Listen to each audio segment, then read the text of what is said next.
छात्रों, अब मैं आगे की पंक्तियों को पढ़ता हूँ और जैसे मैंने बताया था शब्दों के शाब्दिक अर्थ बताऊंगा, इसके बाद पूरे वाक्य के अर्थ और फिर 4 पंक्तियों का भावार्थ तथा उससे बनने वाले प्रश्न को। कितना अच्छा इनका जीवन। किसका जीवन अच्छा होता है? पक्षियों का। क्यों होता है? क्योंकि वह बिना किसी रोक टोक के, बिना किसी बंधन के, बिना किसी रुकावट के वह इस एक जगह से दूसरी जगह जा सकते हैं। वह धरती के एक कोने से दूसरे कोने तक जा सकते हैं। वह उन्मुक्त होकर मतलब स्वतंत्र होकर, आजाद होकर जहां चाहे वहां घूम सकते हैं, फूलों फलों का आनंद उठा सकते हैं। तो इसीलिए यह कहा गया है कितना अच्छा इनका जीवन। यहाँ इनका सर्वनाम आया है, यह पक्षी के लिए आया। कितना अच्छा इनका जीवन, आजाद सदा इनका तन और मन से भी वो आजाद रहते हैं, कुछ भी सोच के कुछ भी कर सकते हैं, और साथ ही तन से भी आजाद होते हैं। उन पे मनुष्य की तरह किसी प्रकार का कोई बंधन नहीं होता। आजाद सदा इनका तन मन, मैं भी इनसा गाना गाओ। आपने देखा होगा पक्षी जो चिड़िया है, पेड़ों पे बैठ के ची ची ची की आवाज़ करती रहती हैं, कोयल कुहू कुहू की आवाज़ करती रहती है, और अलग अलग पक्षी अलग अलग प्रकार की आवाज़ करते रहते हैं। उनकी मीठे मीठे स्वर सुन के हमें अच्छा लगता है। कभी कभी चिड़ियों का चेचेहाना, कोयल का कुहू कुहाना हमें कितना अच्छा लगता है, और हम देखते हैं, यहाँ तक कि लोग सेल्फी तक, फोटो तक भी लेने की कोशिश करते हैं और इत्यादि। तो उनकी जो ध्वनियाँ हैं, उनकी जो आवाज़ है हमारे कानों को अच्छी लगती है। उसी प्रकार कवि भी चाहता है कि मैं भी स्वतंत्र होकर बिना किसी के रोक टोक, बिना किसी की शर्माहट या फिर बिना किसी हिचक गाना गाऊं, जिस प्रकार पक्षी गाते हैं। और मेरी भी इच्छा होती है कि मैं चिड़िया बन जाऊं और मैं यहाँ आजाद बनकर यहाँ वहाँ घूमूं। अब यहाँ प्रश्न क्या बनता है? कवि किसे कहता है जीवन अच्छा है? तो पक्षी का जीवन अच्छा है। क्यों अच्छा है? मैंने आपको बता ही चुका हूँ, क्योंकि वह बिना रोक टोक के यहाँ घूम सकते हैं और स्वतंत्र रहते हैं।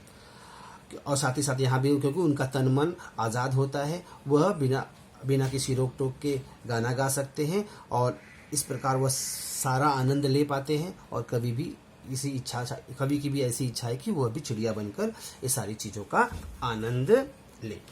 तो आपने यहाँ तक देखा कि कवि की इच्छा है कि वह चिड़िया बन जाए, वह धरती की सारी खूबसूरती का आनंद ले, वह यहाँ से वहाँ घूमे, वह खेत और खलिहानों का आनंद ले, बाग बगीचों का आनंद ले, क्योंकि जो धरती पे हरियाली सभी को प्यारी लगती है। इस प्रकार हम भी देखो धरती पे जाते, हम भी अगर हम किसी नैसर्गिक स्थान पे जाते हैं पिकनिक के लिए तो हमें काफ़ी अच्छा लगता है, क्योंकि वहाँ पोल्यूशन कम होता है, वहाँ हरियाली होती है, वहाँ विभिन्न प्रकार के पक्षी देखने को मिलते हैं। साथ ही साथ हमें अलग पेड़ों पे जो हम फल खरीद के खाते हैं, वहाँ पेड़ों पे हमें फल लगे हुए दिखते हैं, अलग अलग फूल देखने को मिलते हैं।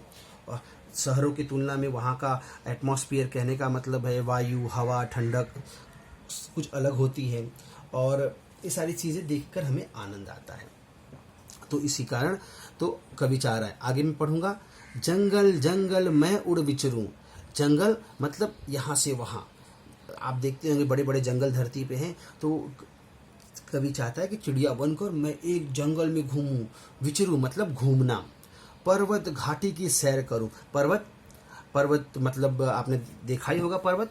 अगर आपको समझ में नहीं आ रहा है कि पर्वत घाटी क्या होती है, तो मैं आपको एक चित्र के माध्यम से समझाने का प्रयत्न करता हूँ। देखिए इस चित्र में आप ऐसे ऊंचे ऊंचे जो होते हैं इसे हम पर्वत कहते हैं, और पर्वतों के नीचे वाला हिस्सा जो स्थान होता है जहाँ पानी छोटे छोटे ऐसे होते हैं या ऊंचे थोड़ा कम ऊंचे वाला स्थान, उसको हम घाटी कहते हैं।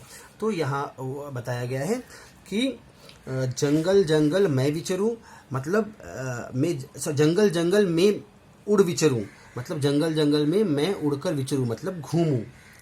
पर्वत घाटी की सैर करूं, पर्वत की घाटी की मैं सैर करूं, पर्वत पे जाऊं, घाटी पे जाऊं और उसका आनंद लूं, ऊपर से देखूं धरती कैसी दिखती है, सब जग को देखूं इठलाऊं, पूरी दुनिया को मैं उड़कर देखूं और इठलाऊं, इसका गर्व मानूं अपने आप पर कि मैंने पक्षी की तरह उड़ा और पूरी दुनिया को मैंने देखा, ऊपर से देखा कि दुनिया कैसे दिखती है, बिना किसी बंधन के देखा, बिना किसी रोक टोक के देखा, बिना किसी बाधा के देखा मैंने। तो इस सारी चीज़ों पर मैं इठलाऊं, एक पेड़ से दूसरे फल के जो फलों को अलग अलग पेड़ों के फलों को खाऊं, ऐसी ये सारी चीज़ें करके कवि चाहता है कि मैं इठलाऊं, अपने आप पर अभिमान करूं, अपने आप पर गर्व करूं, सब जग, जग मतलब दुनिया को देखूं, जी होता चिड़िया बन जाऊं। कवि का क्या जी हो रहा है कि मैं चिड़िया बन जाऊं और चिड़िया बनकर इस प्रकार पूरी स्वतंत्रता के साथ आनंद उठाऊं, पूरी धरती का विचरण करूं। तो छात्रों, आज का अभ्यास यहीं तक, और अगले पीरियड में हम बची हुई कविता को जानेंगे और साथ ही साथ कुछ शब्दों के अर्थ को लिखकर अभ्यास करेंगे और प्रश्नों के उत्तर पर थोड़ा डिस्कशन करेंगे, विचार विमर्श करेंगे कि प्रश्नों के उत्तर क्या हो सकते हैं, और अगर आपको प्रश्न के उत्तर नहीं आते तो उसे मैं बताऊंगा। और कुछ व्याकरण का भी अभ्यास करेंगे कि व्याकरण भाग में इस कविता से क्या क्या व्याकरण बनते हैं, जैसे कि इस कविता में से कुछ हम वर्ण विच्छेद को सीखेंगे, कुछ इस कविता में नए शब्द भी आए हुए हैं जो कि सामान्य रूप से आप 6th स्टैंडर्ड में आपको देखने को नहीं मिले हैं, तो उस कविता के उन शब्दों को भी देखेंगे। साथ ही साथ इस कविता पर हम एक थोड़ी परियोजना मतलब प्रोजेक्ट भी बनाएंगे और अपने ज्ञान को थोड़ा विकसित करेंगे। इसी उम्मीद के साथ कि आपको यह कविता पसंद आई होगी और समझ आई होगी।